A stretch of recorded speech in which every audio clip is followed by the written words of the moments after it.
প্রথম দফা, প্রবাসে মারা যাওয়া সকল বাংলাদেশি নাগরিকদের মৃতদেহ রাষ্ট্রীয় খরচে দেশে নিতে হবে। দ্বিতীয় দফা, প্রবাসীদের জাতীয় পরিচয়পত্র ও ভোটাধিকার চাই। তৃতীয় দফা, বিমানবন্দরে প্রবাসী হয়রানি বন্ধ চাই।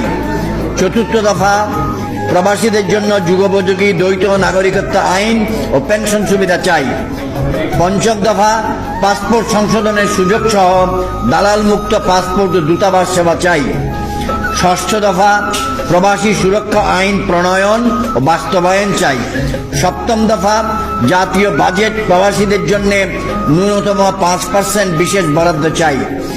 অষ্টম দফা, বিদেশে কাগজপত্রবিহীন প্রবাসীদের বৈধকরণে সরকারের সহযোগিতা চাই। নবম দফা, বিদেশে প্রবাসীদের জন্য পর্যাপ্ত বাংলাদেশি দূতাবাস ও শ্রম কল্যাণ উইং চাই।